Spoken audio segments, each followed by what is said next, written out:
Before he died, Peter Falk talked about 7 actors who were really mean and bad. Peter Falk was born Peter Michael Falk on September 16, 1927, in New York City, and grew up in Ossining, New York. Falk had a tough start in life. When he was 3 years old, a dangerous tumor made doctors remove his right eye.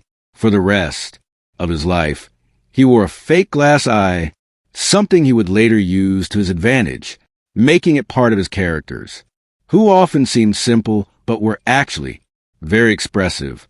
This early challenge became one of the first signs of the quiet strength that would shape his personal and work life. Growing up in a regular family, his mother worked with numbers and his father owned a small clothing store.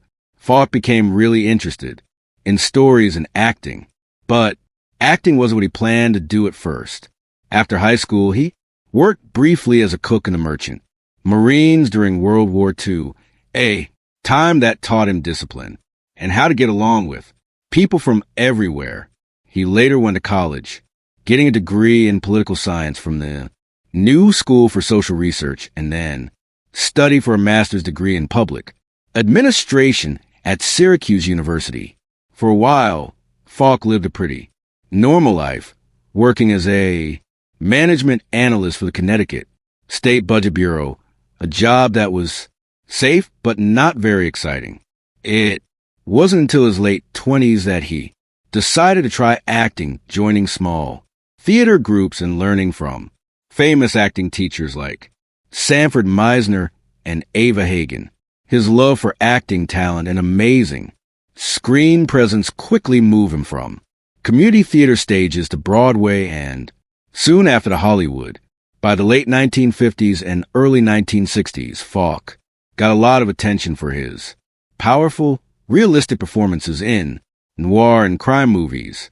His roles in Murder Incorporated 1960 and Pocketful of Miracles 1961 got him back-to-back Academy Award nominations for Best Supporting Actor, making him a big name in the industry.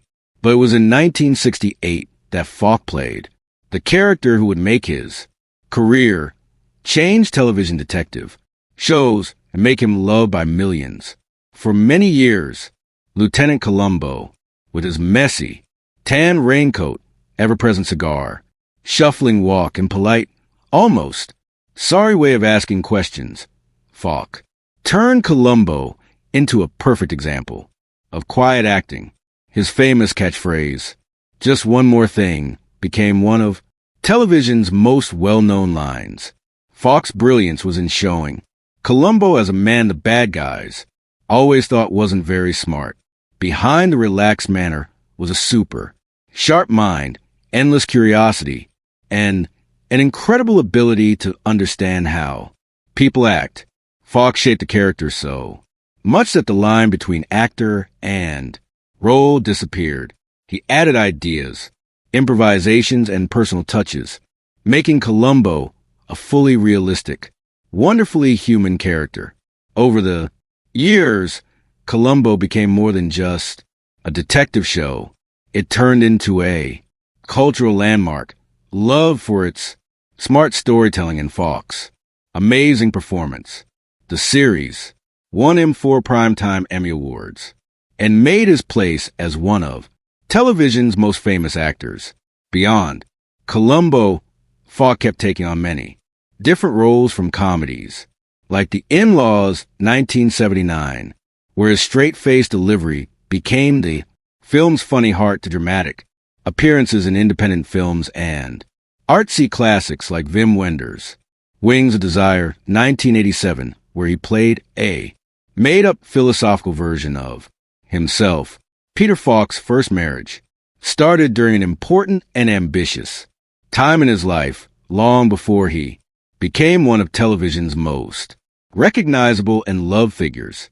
He married Alice Mayo on April 17, 1960, a marriage that grew from the strong connection they built as young students at Syracuse University.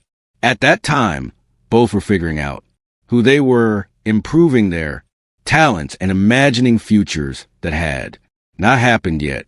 Their relationship grew in a place of shared curiosity and creativity, and those early years together helped keep Falk steady emotionally as he started on the unpredictable path toward a professional acting career. Alice herself came from a strong school background in fine arts and psychology, giving Falk not only companionship, but also a calming, smart partnership during a time of his life marked by restlessness and artistic experimentation. During their marriage, the couple made the loving decision to adopt two daughters, Catherine and Jackie, creating a family that brought joy and richness to Falk's personal world. Even as his career became more demanding, their daughter, Catherine, in particular, would later become known for herself as a private investigator, a detail that often interested fans given her father's famous portrayal of the clever, raincoat-wearing detective, Lieutenant Columbo.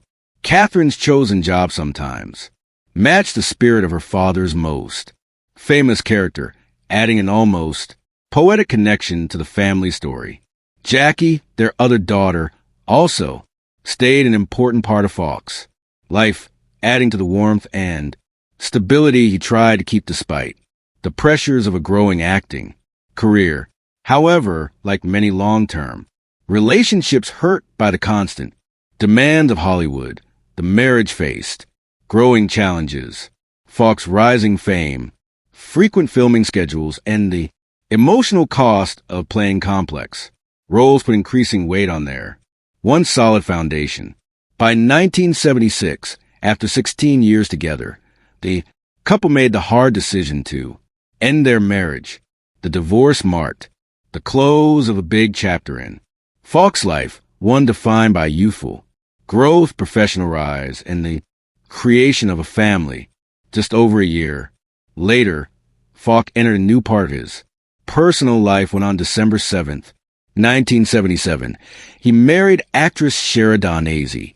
1977, he married actress Shara Donese. Their relationship brought a very different feel from his first marriage.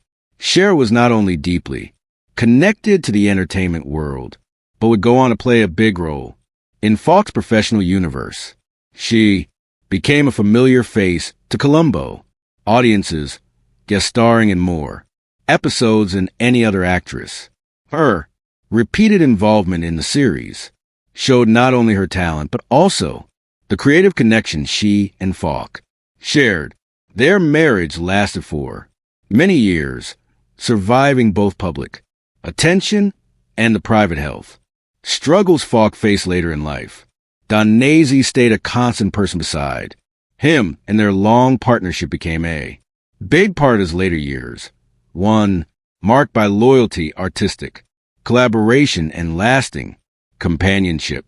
In the final years of his life, when age and sickness had begun to soften the sharp edges of his famously smart Columbo character, Peter Falk sometimes spoke with surprising honesty about the people he had met during his many years in Hollywood. Though he was never one to look for controversy or tear down colleagues for fun, there were rare moments, often in quiet interviews or private conversations, when he admitted that not everyone behind the glamorous face of the film and television world had the warmth or goodness that audiences like to imagine. In one particularly eye-opening conversation, Falk thought about the small but unforgettable group of performers whose behavior left him shaken, disillusioned, or deeply disappointed. With typical restraint, he chose his words carefully, yet pointedly, describing 7 actors he believed had crossed a line from difficult to truly harmful. The first name Falk ever mentioned was George C. Scott, a man of huge talent but stormy personality. Falk remembered moments on set where Scott's anger turned explosive. George had a fire in him that could burn a hole straight through you, Falk said, noting how Scott's outbursts could leave entire crews walking on eggshells. Falk admired Scott's genius, but believed the actor's fury went beyond the acceptable limits of artistic passion. Another actor Falk pointed out was Robert Mitchum. Though a Hollywood icon known for his cool, detached style, Mitchum had a darker side that Falk said was as cold as an empty street at 3 o'clock in the morning. Falk had seen Mitchum embarrass younger actors, push aside extras, and treat crew members with disrespect that made Falk's skin crawl. There was something in his eyes. Sometimes, like kindness just wasn't built into him, Falk said quietly. He also mentioned Telly Savalas, a performer with whom he shared both professional respect and personal tension. Falk remembered Savalas as a man who could turn charm on and off like a light switch, yet behind the scenes acted in ways that Falk described as manipulative and cruel. Telly loved power more than people, Falk said, and when a man loves power too much, that's when he starts slipping into something darker. Another name that surprised many was Rod Steiger, whose intensity, Falk claimed, sometimes turned into emotional violence. Falk described watching Steiger verbally tear apart colleagues, leaving them demoralized for days. Rod could be brilliant, Falk said, but brilliance doesn't excuse breaking people like their props. The fifth actor Falk mentioned was James Coburn, usually celebrated for his cool personality and effortless swagger. Falk said that Coburn kept a two-faced image, smooth and friendly in public, but cutting and predatory toward those he saw as beneath him. Jim could smile at you while he pushed the knife in, Falk said.